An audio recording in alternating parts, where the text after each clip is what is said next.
আল্লাহ রাব্বুল আলামিন হযরত আদম আলাইহিস সালাতু ওয়াস সালামকে সৃষ্টি করার বহুকাল পূর্বে মৃত্যুকে 7 আকাশ 7 জমিনের চাইতে বড় আকৃতি দিয়ে 7 আকাশ এবং 7 জমিনের মধ্যে যেই শক্তি আছে তার চাইতে বেশি শক্তি দিয়ে মৃত্যুকে সৃষ্টি করে 1000 বৎসরের রাস্তার সমপরিমাণ দূরত্বের লম্বা লম্বা শিকল 70,000 শিকল দিয়ে মৃত্যুকে বেঁধে আমার ভাইরা সৃষ্টি জগতের এক প্রান্তরে পর্দা লাগিয়ে রেখে দিলেন। ফেরেশতারা আদমকে সৃষ্টি করার আগে মৃত্যু কি জিনিস তারা জানতো না। পর্দার আড়ালে শিকলে আবদ্ধ অবস্থায় মৃত্যু যে মাঝে মধ্যে হুঙ্কার দিত, ওই আওয়াজ শুনে জিবরাইল, আজরাইল, মিকাইল, ইসরাফিল সহ সমস্ত ফেরেশতারা আওয়াজ শুনেই ভয়ে তরতর করে কাঁপত। সুবহানাল্লাহ বলতেন না? আদম আলাইহিস সালাতু ওয়াস সালামকে সৃষ্টি করার পরে আল্লাহ তাআলা যখন হযরত আজরাইল আলাইহিস সালাতু ওয়াস সালামকে মরণের দায়িত্ব দিলেন, তখন ফেরেশতারা জিজ্ঞেস করলেন, আয় আল্লাহ তাআলা, মরণ কি জিনিস? আল্লাহ বললেন, তোমরা কি দেখতে চাও? ফেরেশতারা বললেন, আয় আল্লাহ, দেখতে চাই।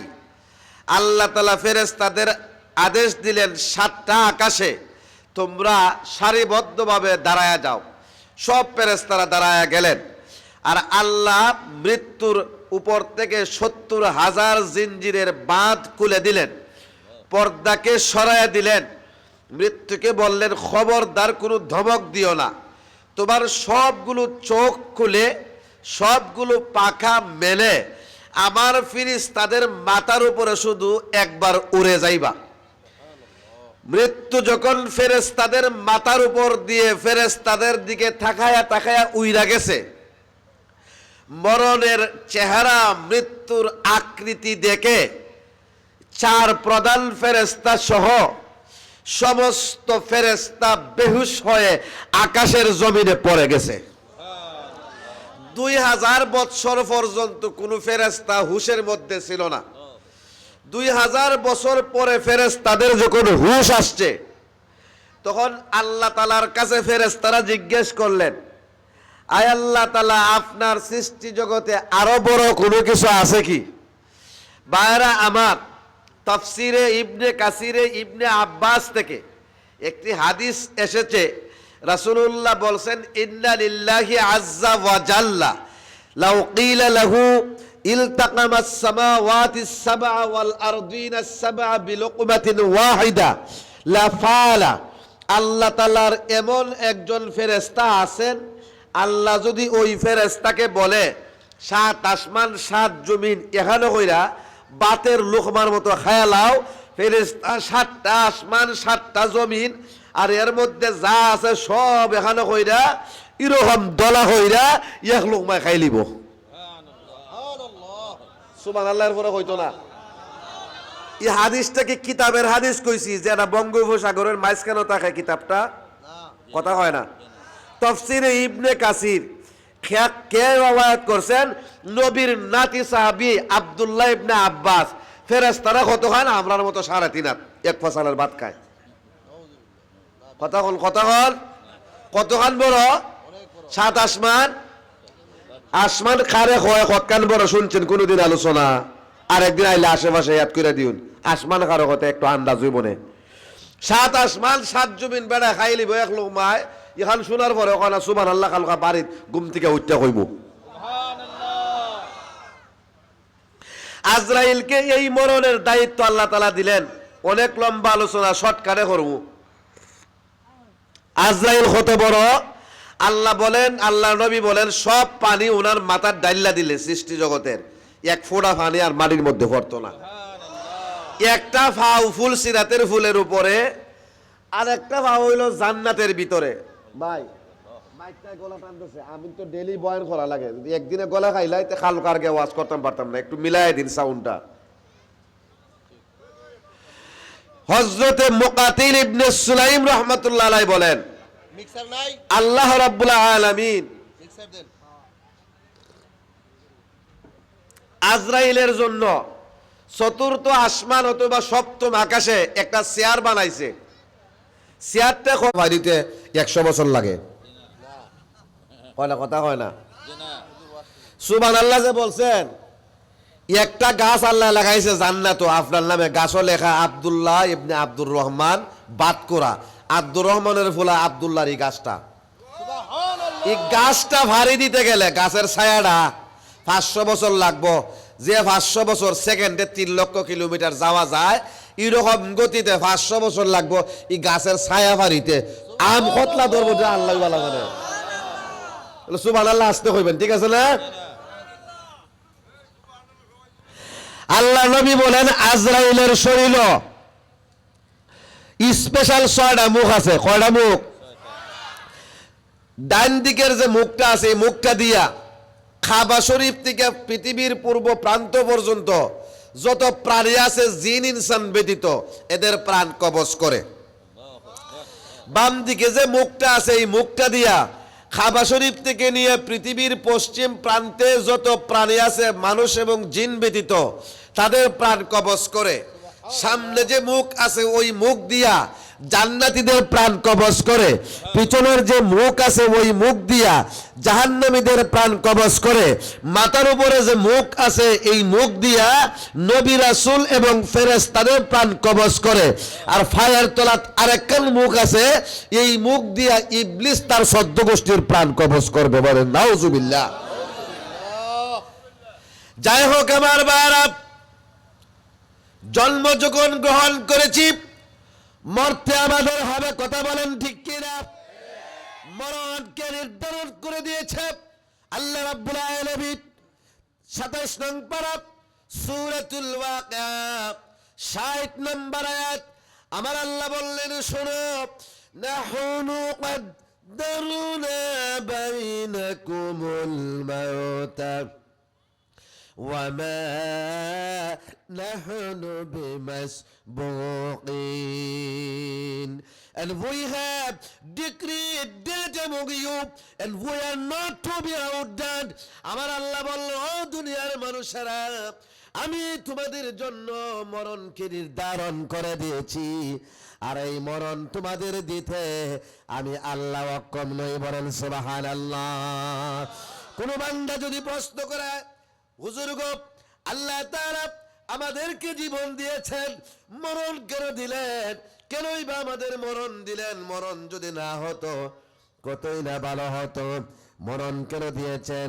এই প্রশ্নের জবাব দিতে গিয়ে 29 নং পারা সূরা মুলক আয়াত নাম্বার 2 আমার আল্লাহ বললেন, শুনো, আল্লাযী خلق الموت والحياة ليبلوكم أيكم أحسن عملا. Who created death and life among you to test you, which of you is best indeed. আমার আল্লাহ বললেন, তিনি হলেন সেই মহান সত্তা যিনি তোমাদের জন্য মৃত্যুকে নির্ধারণ করে দিয়েছেন, লিয়াবলুয়াকুম আইয়ুকুম আহসানু আমালা, যেন তিনি পরীক্ষা করে নিতে পারেন তোমাদের মধ্যে আমলের দিক থেকে কে উত্তম। ওয়া হুয়াল আজিজুল গফুর, he is the exalted in might and forgiving. আর আমার আল্লাহ হলেন মহাপরাক্রমশালী, আমার আল্লাহ হলেন মহাদয়ালু, মহাক্ষমাশীল। বলেন সুবহানাল্লাহ। এই মরণ এমন একটা চিরন্তন সত্য যেই মরণ থেকে আপনি যেমন বাঁচতে পারবেন না, আপনার বাড়ির কুকুর যেমন বাঁচতে পারবে না, পিপিলিকা যেমন বাঁচতে পারবে না, নবী রাসূল যেমন বাঁচতে পারে নাই, এমন কি হযরতে আজরাইলও মরণ থেকে রেহাই পাবে না। আমার আল্লাহ রাব্বুল আলামিন পবিত্র কোরআনুল কারীম 3 নং পারা সূরা আলে ইমরান আয়াত নম্বর হলো 185। আমার আল্লাহ বললেন, শুনো, কুল্লু নাফসিন যায়িকাতুল মাউত ওয়া ইন্নামা তুওয়াফাউনা উজুরাকুম ইয়াওমাল কিয়ামাহ। আল্লাহ বললেন, শোনো, every person will test the touch of death. আমার আল্লাহ বললেন, আমি ব্যতীত আমার সৃষ্টি জগতে যত প্রাণী রয়েছে, যত মাখলুক রয়েছে, সকলকে মরণের স্বাদ আস্বাদন করতে হবে। সুবহানাল্লাহ বলবেন না? হুজুর, মরণটা তো অনেক কষ্টের, কথা বলেন ঠিক কিনা? আল্লাহ যে বললেন মরণের স্বাদ আস্বাদন করতে হবে। আমার ভাইরা, মরণটা গুনাহগারের জন্য অনেক কষ্টের হতে পারে, কিন্তু একজন মুমিনের জন্য, একজন পূর্ণ মুসলমানের জন্য আমার আল্লাহর পক্ষ থেকে সর্বপ্রথম যেই পুরস্কারটা দেওয়া হয় ওটার নাম হলো মরণ। আর এই মরণটা মুমিনের এত আরামদায়ক, এত শান্তিদায়ক হয়, দুনিয়ার ভাষা দ্বারা তা প্রকাশ করা যাবে না। বলেন সুবহানাল্লাহ। ওয়া ইন্নামা তুওয়াফাউনা উজুরাকুম ইয়াওমাল কিয়ামাহ, and you will only be given your full compensation on the day of resurrection. আমার আল্লাহ বললেন, ও দুনিয়ার মানুষেরা, কিয়ামতের ময়দানে দুনিয়ার জমিনে তোমরা ভালো করো অথবা খারাপ করো, যা কিছু করো, কিয়ামতের ময়দানে কেবলমাত্র তোমাদের কৃতকর্মের পরিপূর্ণ প্রতিদান দেওয়া হবে। আজকে আমরা অনেকে পরিবারকে সফলতার সোপান মনে করি, কাউন্সিলর হওয়াটাকে সফলতা মনে করি, কমিশনার হওয়াকে সফলতা মনে করি, পদ পদবীকে সফলতা মনে করি, চাকরিকে সফলতা মনে করি, বিসিএস ক্যাডার হওয়াকে সফলতা মনে করি, ব্যবসা বাণিজ্যকে সফলতা মনে করি, লন্ডন আমেরিকা যাওয়াকে সফলতা মনে করি। আমার আল্লাহ বললেন, ও দুনিয়ার মানুষেরা, এগুলো কোনো কিছুই সফলতা না। সফলতার সোপান সম্পর্কে আমার আল্লাহ তাআলা বললেন, শোনো, ফামান যুহজিহা আনিন নারি ওয়া উদখিলাল জান্নাতা ফাকাদ ফাজ ওয়া মাল হায়াতুদ দুনিয়া ইল্লা মাতাউল গুরুর। আল্লাহ তাআলা বললেন, he or who is drawn away from the hellfire and admitted to the paradise has attained a great attainment. And what is the life of this world except the enjoyment of delusion and deception? আমার আল্লাহ বললেন, ও দুনিয়ার মানুষেরা, কিয়ামতের দিনে যাকে জাহান্নামের আগুন থেকে দূরে সরানো হবে, জাহান্নাম থেকে মুক্তি দেওয়া হবে, আর যাকে জান্নাতের চাবি দেওয়া হবে, জান্নাতে প্রবেশ করানো হবে, সেই তো হলো মহা সফল। আর এই যে দুনিয়ার চাকরি বাকরি, ব্যবসা বাণিজ্য, পদ পদবী, নেতৃত্ব, যেগুলোকে মনে করো তোমরা সফলতার সোপান, আমার আল্লাহ বললেন এগুলো সব কিছু ধোঁকা, প্রতারণা ছাড়া আর দুনিয়ার ভোগ বিলাস ছাড়া কোনো কিছুই না। বলেন সুবহানাল্লাহ। দুনিয়াতে চলতে গেলে চাকরির দরকার আছে, আছে না নাই?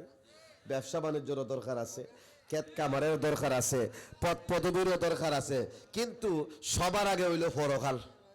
কথা বলেন ঠিক কিনা? পরকালকে মিস করে, পরকালকে বাদ দিয়ে দুনিয়া অর্জন করা যাবে না।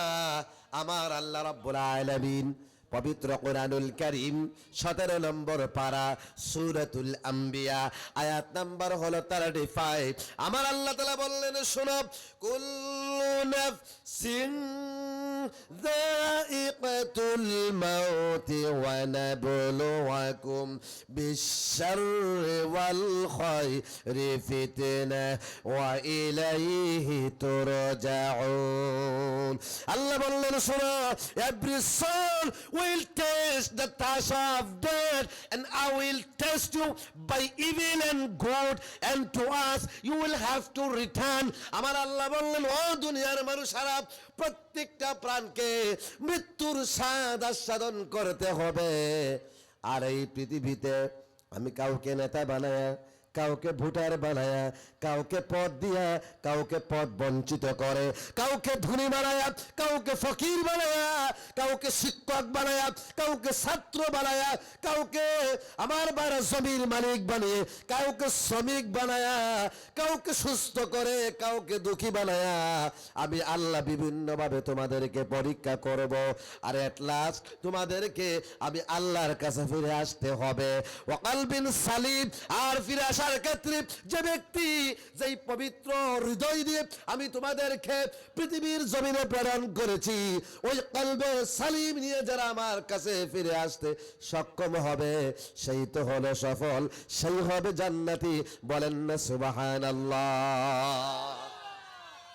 এতক্ষণে দুইটা জিনিস বুঝলাম। এক নম্বর, মৃত্যু সৃষ্টি করা হয়েছে পরীক্ষার জন্য। দুই নম্বর বুঝলাম মরতে আমাদের হবে, বাঁচার কোনো সুযোগ নাই। তিন নম্বর এখন প্রশ্ন হলো হুজুর, আমাদের মরণ কেউ মরে 2024-এ, কেউ মারা গেছে 25-এ, মরণের সময় নির্ধারিত কিনা? আমার ভাইরা, প্রত্যেকটা মানুষের মরণের সময় নির্ধারিত। এমনকি কোন মানুষ জমিনের কোন জায়গায় মারা যাবে সেটাও নির্ধারিত। সুবহানাল্লাহ বলতেন না আমার ভাইরা? কোনো মানুষের হায়াত যদি শেষ হয়ে যায় আর তার জন্য নির্ধারিত মরণের জায়গায় যদি লোকটা হাজির না হয়, খোদার কসম তার মরণ হবে না। আল্লাহ রাব্বুল আলামিন যদি মানুষকে তার নাফরমানির জন্য, আর আমরা তো নাফরমান হই, কথা কোন? আমরা এখানে কেউ আল্লাহ ওয়ালা আসিনি, আমরা এখানে যারা আছে সব গুনাহগার, কথা কোন ঠিক না বেঠিক? আল্লাহ রাব্বুল আলামিন যদি মানুষকে তার গুনার জন্য সাথে সাথে অ্যারেস্ট করতেন, তাহলে এই পৃথিবীতে একটা মানুষ বেঁচে থাকার সুযোগ পেত না। আমার আল্লাহকে বলেন শুনেন, ওয়ালাউ ইউআখিযুল্লাহুন নাসা বিজুলমিহিম মা তারাকা আলাইহা মিন দাব্বা। আল্লাহ নিজেই বললেন, ও দুনিয়ার মানুষেরা, তোমরা যেই গুনাহ করো, তোমরা যেই নাফরমানি করো, আল্লাহ রাব্বুল আলামিন যদি দুনিয়ার মানুষকে তার বাড়াবাড়ির জন্য সাথে সাথে পাকড়াও করতেন। সুবহানাল্লাহ বলেন, জোরে বলেন সুবহানাল্লাহ। আমাদের বাড়িতে যদি সকালে 10টায় মার্ডার হয়, পুলিশ কি বিকাল 4টায় আইব? সাথে সাথেই আসবে, লগে লগে অ্যারেস্ট করবে, কথা বলেন ঠিক কিনা? আল্লাহ বলেন, আমি যদি ও দুনিয়ার মানুষ আমার জমিনে থেকে আমার সামনে দাঁড়ায়া আমার খেয়ে আমার পরে আমার বিরুদ্ধে কথা বলো, আমি যদি সাথে সাথে ঘাড়ে ধরতাম, তাহলে শুধু মানুষ নয়, মানুষের সাথে সাথে এই পৃথিবীতে একটা প্রাণীও বেঁচে থাকতো না। ওয়ালা